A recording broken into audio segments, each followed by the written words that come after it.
വെള്ളാപ്പള്ളി നടേശൻ ആരൊക്കെ തോൽപ്പിക്കണം എന്ന് പറഞ്ഞു, അവരൊക്കെ ജനങ്ങൾ ജയിപ്പിച്ചു. ആരൊക്കെ ജയിപ്പിക്കണം എന്ന് പറഞ്ഞു, അവരൊക്കെ ജനങ്ങൾ തോൽപ്പിച്ചു. നമ്മുടെ MLA-മാരൊക്കെ എന്തൊക്കെ തരമാണെന്ന് മനസ്സിലാക്കാൻ ജനങ്ങൾക്കൊരു അവസരം കിട്ടി. KC വേണുഗോപാലിന് ഒരു ക്ലെയിമും ഇല്ല. അദ്ദേഹം ഒരു നോക്കുകൂലി വാങ്ങാൻ വന്ന ഒരാളായിട്ടാണ് എനിക്ക് അദ്ദേഹത്തെ പറ്റി തോന്നിയത്. K. സുധാകരൻ ഒരു നിലപാടില്ലാത്ത നേതാവാണ്. രമേശ് ചെന്നിത്തലയോ VD സതീശനോ എന്നുള്ള ചോദ്യത്തിനൊരു ന്യായമുണ്ട്. ഏറെ ചർച്ചകൾക്കും സമരങ്ങൾക്കും ശേഷം VD സതീശനെ തന്നെ കേരളത്തിലെ മുഖ്യമന്ത്രിയായി തീരുമാനിച്ചിരിക്കുകയാണ് കോൺഗ്രസ് ഹൈക്കമാൻഡ്. ഇപ്പോൾ നമ്മളോടൊപ്പം എഴുത്തുകാരനും രാഷ്ട്രീയ നിരീക്ഷകനുമൊക്കെയായ MN കാരശ്ശേരി മാഷ് നമ്മളോടൊപ്പം ചേരുകയാണ്. മാഷെ, 11 ദിവസത്തെ ഒരു വലിയ സമരങ്ങൾ, ഇതുവരെ കോൺഗ്രസ് കാണാത്ത ചർച്ചകൾ, പ്രതിഷേധങ്ങളൊക്കെ ശേഷം VD സതീശൻ തന്നെ രംഗത്ത് വന്നിരിക്കുകയാണ്. ഇനി എങ്ങനെയായിരിക്കും, സ്മൂത്ത് ആയിരിക്കുമോ കാര്യം മുന്നോട്ട് പോക്ക്? അല്ല, ആദ്യം എനിക്ക് ചെയ്യാനുള്ളത് കോൺഗ്രസ് ഹൈക്കമാൻഡിനെ അനുമോദിക്കുകയാണ്. എന്നുവെച്ചാൽ വാസ്തവത്തിൽ ഹൈക്കമാൻഡ് എന്ന് പറയുന്നത് ജനങ്ങളാണ്. അതാണിപ്പോൾ വന്നത്. അതവർ തിരിച്ചറിഞ്ഞു എന്നുള്ളത് അത്രയും ഒരു വിവേകം അവർ കാണിച്ചു. തെരഞ്ഞെടുപ്പ് ഫലം വന്നാൽ 10 മിനിറ്റിനകം ഞങ്ങൾ മുഖ്യമന്ത്രിയെ പ്രഖ്യാപിക്കും എന്ന് ശ്രീ KC വേണുഗോപാൽ നേരത്തെ പറഞ്ഞിരുന്നു. 10 ദിവസം കഴിഞ്ഞിട്ടാണ് ഈ മുഖ്യമന്ത്രി ആരാണ് എന്നുള്ള പ്രഖ്യാപനം ഉണ്ടായത്. അപ്പോൾ പൊതുവേ പാർട്ടിക്കകത്തും മുന്നണിക്കകത്തും ഐക്യം നിലനിർത്തുക എന്നുള്ളതാണ് സതീശനെടുത്ത ഏറ്റവും വലിയ പണി. കാരണം കോൺഗ്രസ് സംസ്കാരം എന്ന് പറഞ്ഞ ഗ്രൂപ്പിൻ്റെ സംസ്കാരമാണ്. അവർക്ക് എല്ലാ കാലത്തും ഗ്രൂപ്പുണ്ട്. ഇപ്പോൾ കഴിഞ്ഞ 10 കൊല്ലമായിട്ട് ഗ്രൂപ്പില്ല. എന്താണെന്ന് വെച്ചാൽ അധികാരമില്ല. അധികാരം ഉണ്ടായാലുള്ള ഗ്രൂപ്പ്. അപ്പോൾ ഈ കഴിഞ്ഞ 5 കൊല്ലം 2-3 കാര്യമാണ് എനിക്ക് പ്രധാനമായിട്ട് തോന്നുന്നത്. ഒന്ന്, ഒന്നാം പിണറായി സർക്കാരിനേക്കാൾ മോശമായിരുന്നു 2ാം പിണറായി സർക്കാർ. അപ്പോൾ സഭയ്ക്കകത്തും പുറത്തും ഒരു വലിയ പോരാട്ടം നയിക്കുന്നുണ്ട് സതീശൻ. അത് നമ്മൾ ടെലിവിഷനിലും പത്രങ്ങളിലും നവമാധ്യമങ്ങളിലൊക്കെ കാണുന്നതാണ്. വേറൊന്ന്, അദ്ദേഹം പാർട്ടിക്കകത്തും മുന്നണിക്കകത്തും ഐക്യം നിലനിർത്തി. തൻ്റെ പാർട്ടിയിലെ മുന്നണിയിലെ ഘടകകക്ഷികളായ മുസ്ലിം ലീഗുമായിട്ടും അതുപോലെ RSP ആയിട്ടും കേരള കോൺഗ്രസ് ജോസഫ് ഗ്രൂപ്പൊക്കെ ആയിട്ട് വളരെ നല്ല സൗഹാർദ്ദ ബന്ധം. പിന്നെ പാർട്ടിക്കകത്ത് ഒരു തരത്തിലുള്ള ഗ്രൂപ്പുകളി ഉണ്ടായിരുന്നില്ല. കാരണം കോൺഗ്രസിൻ്റെ പാരമ്പര്യം നടന്ന ആരാണ് മുഖ്യമന്ത്രി എന്നുള്ള വകയിൽ കരുണാകരൻ ആൻ്റണി തർക്കത്തിൻ്റെയാണ്. പിന്നെ വേറൊന്നുള്ളത്, എപ്പോഴും അദ്ദേഹത്തിന് വളരെ സ്ഥിരമായ കർക്കശമായ നിലപാടുകളുണ്ടായിരുന്നു എല്ലാ കാര്യത്തിലും. ഇപ്പോൾ ഉദാഹരണം പറഞ്ഞാൽ, രാഹുൽ മാങ്കൂട്ടത്തിൻ്റെ കേസ് വന്നപ്പോൾ അദ്ദേഹത്തെ അകറ്റി നിർത്തണം. നിലമ്പൂരിൽ 2ാമത് ഉപതെരഞ്ഞെടുപ്പ് വരുമ്പോൾ PV അൻവറിനെ പിന്തുണയ്ക്കണം. അതൊന്നും പറ്റില്ല എന്ന് പറഞ്ഞു. അൻവറിനെ മാറ്റി നിർത്തണം എന്ന് പറഞ്ഞു. പിന്നെ അദ്ദേഹം ഈ ഇവിടെ എല്ലാവരും ചെയ്യുന്ന SNDP നേതാവ് വെള്ളാപ്പള്ളി നടേശൻ, NSS നേതാവ് സുകുമാരൻ നായർ, ഇവരോടൊക്കെ ഒരു സൗഹൃദം ഉണ്ടെന്നുള്ളതിനപ്പുറത്ത് അവരെ ആരും കാലുപിടിക്കാൻ പോയില്ല. അവരൊക്കെ അദ്ദേഹത്തിനെതിരായിരുന്നല്ലോ. ഇപ്പോൾ വെള്ളാപ്പള്ളി നടേശനും G. സുകുമാരൻ നായരും കാന്തവരും അബൂക്കർ മുസ്ലിയാരും ഒക്കെ സതീശൻ മുഖ്യമന്ത്രി അതിനെതിരായിരുന്നു. അതിന് അദ്ദേഹത്തിൻ്റെ യോഗ്യത കാണിക്കല്ലേ. ഇപ്പോൾ 25 കൊല്ലമായിട്ട് അദ്ദേഹം MLA ആണ്. നേരത്തെ മന്ത്രി ആവാമായിരുന്നു ഗ്രൂപ്പ് ഉണ്ടാക്കിയിരുന്നെങ്കിൽ. അദ്ദേഹം നേരത്തെ മന്ത്രി ആവാൻ എന്തുകൊണ്ടാണ്? ഗ്രൂപ്പ് ഉണ്ടാക്കാഞ്ഞുകൊണ്ടാണ്. അപ്പോൾ രാഷ്ട്രീയ പ്രവർത്തനം ഗ്രൂപ്പ് പ്രവർത്തനമാണെന്നാണ് കോൺഗ്രസ് സംസ്കാരം. അതിന് വ്യത്യാസമാണ് അദ്ദേഹം. അതുകൊണ്ട് അദ്ദേഹത്തെ പിന്തുണച്ചത്, അദ്ദേഹത്തിന് വോട്ട് ചെയ്തത്, അദ്ദേഹത്തിൻ്റെ വാക്ക് വിശ്വസിച്ചത് കോൺഗ്രസ്സുകാർ മാത്രമല്ല, UDF-കാർ മാത്രമല്ല, CPM-ലും LDF-ലുള്ള പലരും UDF-ന് തവണ വോട്ട് ചെയ്തു. പിന്നെ നിഷ്പക്ഷന്മാർ തീർച്ചയായിട്ടും വോട്ട് ചെയ്തു. അല്ലെങ്കിൽ ഇത്ര വലിയ വിജയം ഉണ്ടാവില്ല. രാഷ്ട്രീയം എന്ന് പറയുന്നത് പാർട്ടിക്കൂറല്ല, അതൊരു നീതിബോധമാണ് എന്ന് വന്നല്ലോ. ഇവിടെ ജാതി മതം നോക്കാതെ ആളുകൾ വോട്ട് ചെയ്യുന്നു വന്നല്ലോ. ഇപ്പം മലപ്പുറം ജില്ലയിലെ തവനൂരിൽ 2% ക്രിസ്ത്യാനികളില്ല. അവിടെയാണ് DCC പ്രസിഡന്റ് VS ജോയ് 2-3 വട്ടം MLA ആയി, ഒരു തവണ മന്ത്രിയായി KT ജലീലിനെ തോൽപ്പിച്ചത്. അപ്പോൾ ആളുകൾ രാഷ്ട്രീയമായിട്ടാണ് വോട്ട് ചെയ്യുന്നത്, സാമുദായികമായിട്ടല്ല.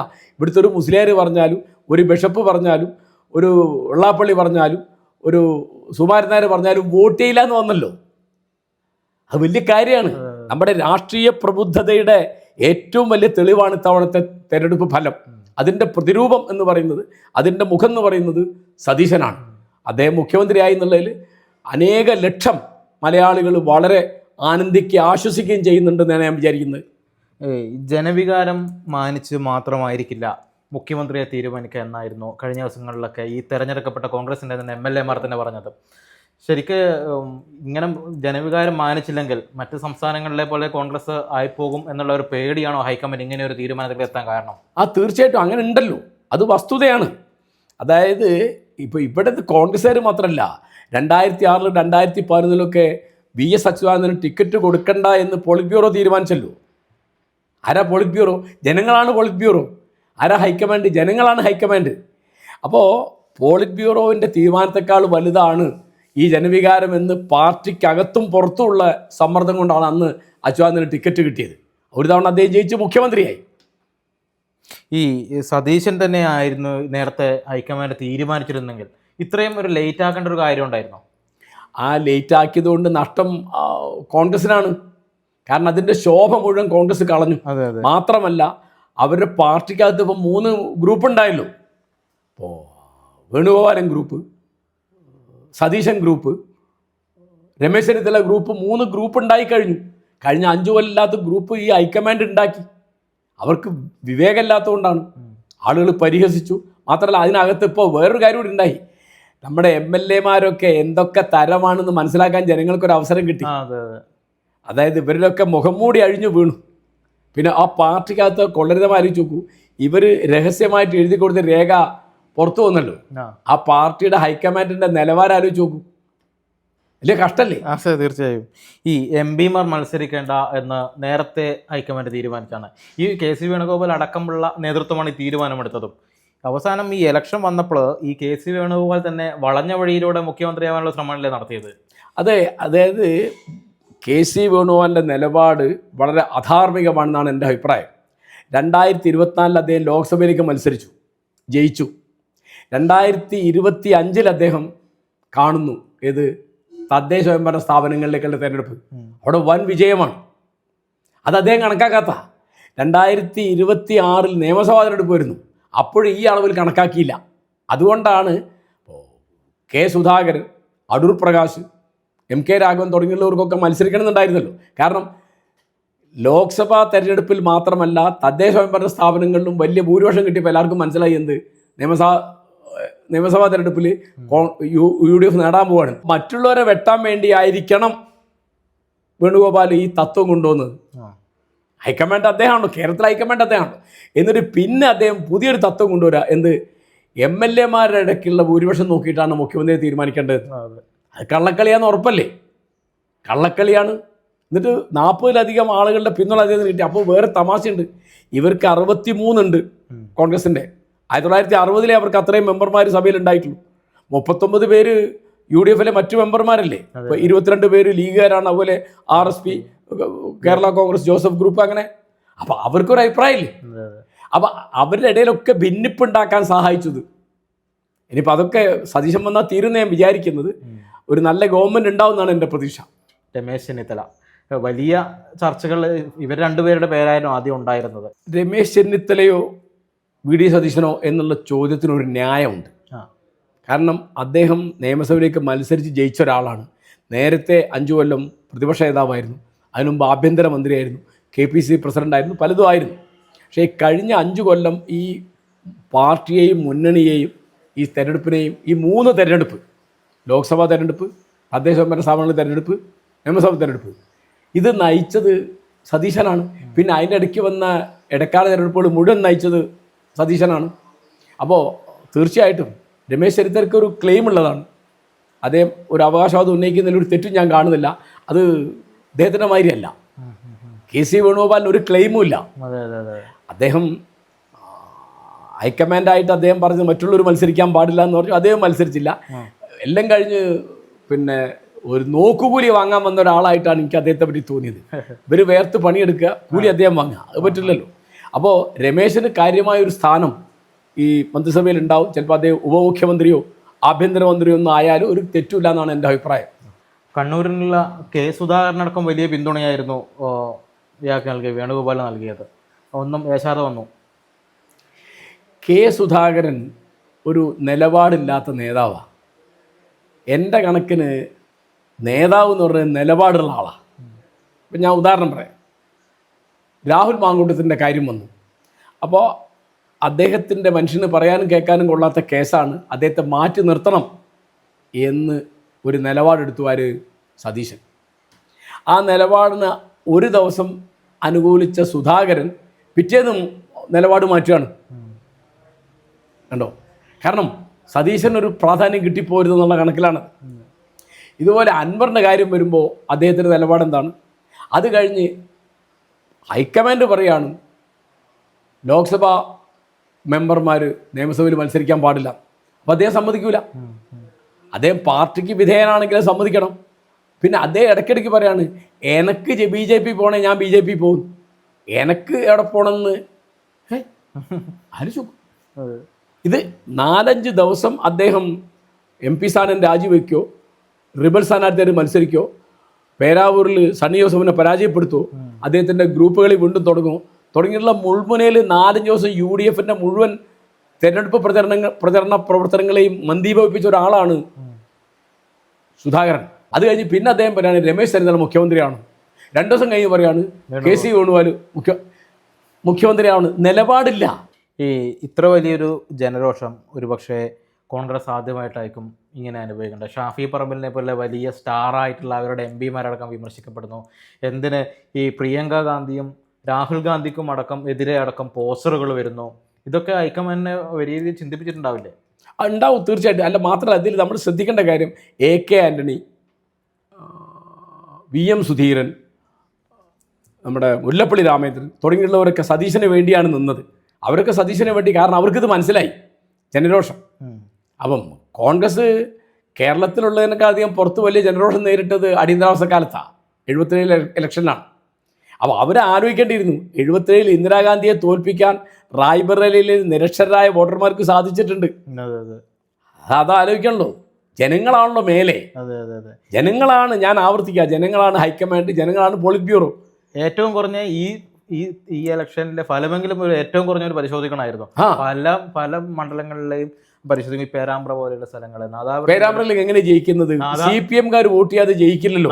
TP രാമകൃഷ്ണൻ എന്ന് പറഞ്ഞ LDF കൺവീനറെ ഇതിനു മുമ്പ് ഒരിക്കലും രാഷ്ട്രീയത്തിൽ കാര്യമായി ഒന്നും ചെയ്തിട്ടില്ലാത്ത രാമകൃഷ്ണൻ ആരായിരുന്നു? പലവട്ടം MLA ആയി, മന്ത്രിയായി, പിന്നെ വളരെ മര്യാദക്കാരനായ ഒരാളാണ്. അദ്ദേഹത്തെയാണ് ഫാത്തിമ തെഹലിയെ തോൽപ്പിക്കുന്നത്. അപ്പൊ അതൊക്കെ ജനരോഷത്തിന്റെ തന്നെ പ്രതിഫലനമാണ്. പിന്നെ ജനങ്ങൾ ആളുകളെ തെരഞ്ഞു പിടിച്ചാൽ തോൽപ്പിക്കുന്നത്. PV അൻവറിനെ തോൽപ്പിച്ചു, PK ശശിയെ തോൽപ്പിച്ചു, KB ഗണേഷ് കുമാറിനെ തോൽപ്പിച്ചു. കണ്ടോ? അപ്പൊ രാഷ്ട്രീയ പ്രബുദ്ധതയാണ് ഈ കാണുന്നത്. കോൺഗ്രസിന്റെ മുഖ്യമന്ത്രിയെ ഞങ്ങളാണ് തീരുമാനിക്കുന്നത്, ഘടകകക്ഷികളിൽ വലിയ അഭിപ്രായമൊന്നും പറയണ്ട എന്ന് വലിയ നിലപാടൊക്കെ എടുത്തിട്ടുണ്ടായിരുന്ന കുറേ MLA-മാരൊക്കെ. അതൊക്കെ അസംബന്ധമല്ലേ? എന്താണെന്ന് വെച്ചാൽ ഈ 140 മണ്ഡലങ്ങളിലും കൂടിയ അളവിലോ കുറഞ്ഞ അളവിലോ വോട്ടുണ്ടായിട്ടാണല്ലോ ഘടകകക്ഷിയാക്കിയത്. ഘടകകക്ഷിയാക്കി എന്നിട്ടാണല്ലോ. ഇപ്പോൾ മുസ്ലിം ലീഗിൻ്റെ 22 മെമ്പർമാർക്ക് ഇവർ വോട്ട് ചെയ്തിട്ടുണ്ടെങ്കിൽ മറ്റു ഇവരുടെ 63 മെമ്പർമാർക്കും ലീഗുകാരും വോട്ട് ചെയ്തിട്ടുണ്ടല്ലോ. അവരെ ജോസഫ് ഗ്രൂപ്പ്, RSP ഒക്കെ വോട്ട് ചെയ്തിട്ടില്ലേ? എത്ര കുറവാണെങ്കിലും വോട്ട് അവർക്കില്ല. പിന്നെ അവർ പ്രവർത്തിച്ചിട്ടില്ലേ? ഈ 10 കൊല്ലം അവർ UDFൻ്റെ കൂടെ നിന്നില്ലേ? അപ്പം അങ്ങനെ നിന്നിച്ച് വർത്തമാനം പറയാൻ പാടില്ല. അത് ഹസൻ പറഞ്ഞാലും ലിജു പറഞ്ഞാലും മാത്യു കൊഴുനാടൻ പറഞ്ഞാലും ഒക്കെ തെറ്റാണത്. അവരെ പ്രകോപിപ്പിക്കാൻ പാടില്ല. പിന്നെ അവർ വേണ്ടാത്തൊന്നും അല്ലല്ലോ പറഞ്ഞത്. അവർ പറയുന്ന അവരുടെ മുഖ്യമന്ത്രി ആരാവണമെന്ന് അവരോട് ചോദിച്ചതിന് അഭിപ്രായം പറഞ്ഞാൽ അതിന് അവരെ ചീത്ത പറയാൻ പാടില്ല.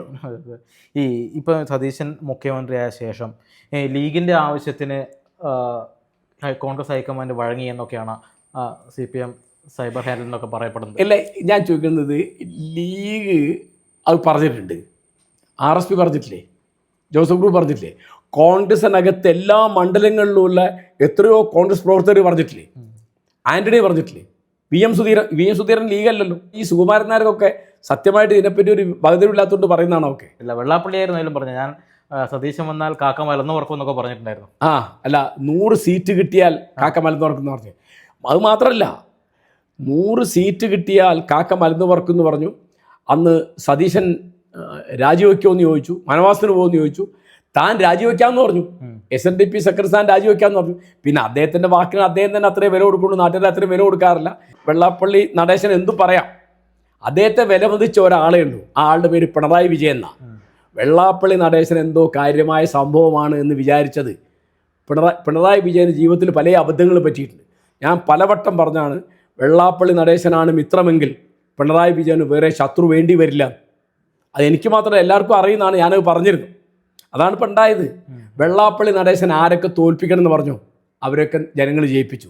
ആരൊക്കെ ജയിപ്പിക്കണം എന്ന് പറഞ്ഞു, അവരൊക്കെ ജനങ്ങൾ തോൽപ്പിച്ചു. ഇപ്പോൾ ഒരു ബിഷപ്പിനും ഒരു മുസ്ലിയാർക്കും ഒരു സുകുമാരൻ നായർക്കും ഒരു വെള്ളാപ്പള്ളിക്കൊന്നും ഇതിലൊരു റോളും ഇല്ല. ഇവിടുത്തെ ജനങ്ങൾ വോട്ട് ചെയ്യുന്ന ഈ മതപുരോഹിതന്മാരെയോ മതപണ്ഡിതന്മാരെയോ സമുദായ നേതാക്കന്മാരെയോ മതമേലധ്യക്ഷന്മാരെയോ നോക്കിയിട്ടല്ല എന്ന് 2026 നിയമസഭാ തെരഞ്ഞെടുപ്പ് ശരിക്കും തെളിച്ചെഴുതിയിട്ടുണ്ട്. ഇപ്പോൾ ഇത്രയും MLA-മാരുടെ ഒരു എതിർപ്പിനിടക്ക് ഇപ്പം ഹൈക്കമാൻഡിൻ്റെ നിർദ്ദേശപ്രകാരം VD സതീശൻ മുഖ്യമന്ത്രിയാവുന്നു. ഇനി അങ്ങോട്ടുള്ള മുന്നോട്ട് പോക്ക് ഏതെങ്കിലും തരത്തിലുള്ള പാരവെക്കലും ഒക്കെ കോൺഗ്രസ്സുകാരാണ്, അതുകൊണ്ട് ചോദിക്കുക. ഒന്നും നടക്കില്ലെന്ന് ഞാൻ വിചാരിക്കുന്നത്. കാരണം വളരെ ഇച്ഛാശക്തിയുള്ള ഒരാളാണ് എൻ്റെ ധാരണയിൽ സതീശൻ. കാരണം അദ്ദേഹത്തിന് അധികാരം വേണ്ട എന്ന് പറഞ്ഞ ആളാ KC വേണുഗോപാൽ. അദ്ദേഹം പറഞ്ഞ കളവായിരുന്നു. ഞാൻ ഡൽഹിയിൽ നിന്ന് പറന്നിറങ്ങുന്നുള്ള മാതിരിയുള്ള ആഖ്യാനങ്ങൾ കൊണ്ടുവരണ്ട, ഞാൻ അതിൽ സ്ഥാനാർത്ഥിയല്ല എന്ന് നേരത്തെ പ്രഖ്യാപിച്ച സതീശൻ പറഞ്ഞത് അധികാരം വേണം എന്നാണ്. കാരണം അദ്ദേഹത്തിന് ചിലത് ചെയ്യാനുണ്ട് എന്നാണ്. എനിക്ക് അദ്ദേഹത്തിൽ വിശ്വാസമാണ്. അദ്ദേഹം ഈ തരത്തിലുള്ള ഒരു കളിയും പാർട്ടിക്കകത്തുള്ള ഗ്രൂപ്പാണെങ്കിലും UDF-നകത്തുള്ള ഗ്രൂപ്പാണെങ്കിലും മറ്റു കൊള്ളരുതായ്മകളാണെങ്കിലും അദ്ദേഹം അനുവദിക്കുകയില്ല എന്നും 10 കൊല്ലം കൊണ്ട് നടന്ന അഴിമതികളും കൊള്ളരുതായ്മകളും അനീതികളും അദ്ദേഹത്തിൻ്റെ കാലത്ത് പരിഹരിക്കപ്പെടും എന്നും ആണ് ഞാൻ തൽക്കാലം വിശ്വസിക്കുന്നത്. എന്തുകൊണ്ടായിരിക്കും ഈ KC വേണുഗോപാലിൻ്റെ ഈ MLA-മാർ ഇത്രയും വലിയ ഒരു സപ്പോർട്ട് കൊടുക്കുന്നത്? അത് വളരെ ലളിതമാണ്. കാരണം അദ്ദേഹം പാർട്ടിയിൽ ഉന്നത സ്ഥാനത്തുള്ള ഒരാളാണ്. സതീശൻ പരവൂരിലൊരു MLA മാത്രമല്ലേ, മറ്റേ അദ്ദേഹം അങ്ങനെ അല്ലല്ലോ. അദ്ദേഹം ഒന്ന് AICC ജനറൽ സെക്രട്ടറിയാണ്, ആലപ്പുഴയിൽ MP ആണ്, പിന്നെ കേന്ദ്രത്തിലുള്ള സോണിയാഗാന്ധി, രാഹുൽ ഗാന്ധി, പ്രിയങ്ക ഗാന്ധി, മല്ലികാർജുന ഖർഗെ, ജയറാം രമേശ്, ഇവരൊക്കെ ആയിട്ട് വളരെ കാലത്തെ അടുത്ത വ്യക്തിബന്ധമുള്ള ആളാണ്. അദ്ദേഹം ഒരു കിങ് മേക്കറാണ്. അദ്ദേഹം കർട്ടൻ്റെ പിറകിൽ പ്രവർത്തിക്കുന്ന ഒരാളാണ്. അപ്പോൾ അദ്ദേഹത്തിൻ്റെ സേവയ്ക്ക് നിന്നാലേ നാളെ പാർട്ടിയിൽ ഒരു സ്ഥാനം കിട്ടണമെങ്കിൽ ഇപ്പോൾ KPC പ്രസിഡൻ്റ് ആവണം, അല്ലെങ്കിൽ വൈസ് പ്രസിഡൻ്റ് ആവണം, അല്ലെങ്കിൽ സെക്രട്ടറി ആവണം, അല്ലെങ്കിൽ നാളെ ഒരു ടിക്കറ്റ് കിട്ടണം. അതിനൊക്കെ അദ്ദേഹത്തിൻ്റെ സേവയ്ക്ക് നിൽക്കണം. അതൊന്നും സ്വദേശം വെച്ചാൽ നടക്കുമല്ലോ. ബൈ ഇലക്ഷൻ വന്നാൽ ഒരു പക്ഷേ പരാജയപ്പെടാം എന്നുള്ള ഒരു ആശങ്ക അവർക്കുണ്ടാകും. അത് ഉറപ്പല്ലേ. എന്താ വെച്ചാൽ അവർ അങ്ങനെ എവിടെയൊക്കെ അവർ മത്സരിക്കാൻ ആലോചിക്കുന്ന അവിടെയൊക്കെയുള്ള കോൺഗ്രസ് പ്രവർത്തകരാണ് പറഞ്ഞത്, അല്ലെ മുസ്ലിം ലീഗരല്ല ഇത് പറഞ്ഞത്. ഞങ്ങൾ തോൽപ്പിക്കുന്നു. ഇപ്പം കൽപ്പറ്റയിൽ സിദ്ദീഖിനും മറ്റേ ഇവിടെ പ്രിയങ്ക ഗാന്ധിക്കൊക്കെ എതിരായിട്ട് പോസ്റ്റ് ഒട്ടിക്കുന്ന ആരാ? കോൺഗ്രസ്സുകാരാ. അപ്പോൾ ഏതോ ഒരു CPM-കാരൻ അവിടെ വേണുഗോപാലിന് അനുകൂലമായിട്ടൊരു പോസ്റ്റ് ഒട്ടിച്ച കഥ മറന്നുകൊണ്ടല്ലേ ഞാൻ പറഞ്ഞു. പലയിടത്തുള്ളത് കോൺഗ്രസ്സുകാർ തന്നെയാണ്. കാരണം അവർക്ക് ജനങ്ങൾക്ക് മൂല്യങ്ങളിൽ വിശ്വാസമുണ്ട്. അഴിമതിയില്ലാത്ത, സ്വജനപക്ഷപാതമില്ലാത്ത, വർഗീയതയില്ലാത്ത, ജാതീയതയില്ലാത്ത ശുദ്ധ രാഷ്ട്രീയം എന്നൊരു സംഗതി ഇപ്പോൾ കേരളത്തിൽ ആളുകളുടെ സങ്കല്പത്തിലുണ്ട്. അത് ചെറിയ കാര്യമൊന്നുമല്ല. പിന്നെ രാഷ്ട്രീയം എന്ന് പറയുന്നത് പാർട്ടിക്കൂറല്ല എന്ന് കമ്മ്യൂണിസ്റ്റുകാർക്കും കോൺഗ്രസ്സുകാർക്കും ലീഗുകാർക്കും ഒക്കെ മനസ്സിലായി. അതാണ് ഇപ്പോൾ നമ്മൾ കാണുന്നത്.